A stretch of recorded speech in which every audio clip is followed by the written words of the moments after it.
Welcome back to the Briarcliff job, where if you remember we did phase one with a curved wall with a set of steps going up into the backyard.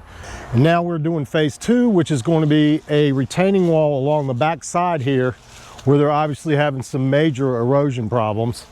They took out a lot of trees here, which, you know, the root system was keeping everything from eroding down through the yard, out on the driveway. We're putting in a verselock block retaining wall in the weather standards chestnut. It's approximately 4 feet tall by 60 feet, and it will turn in on the ends about maybe 3 feet. And I believe we're going to have a set of steps back over here on the left hand side. So come with us as we complete this new project.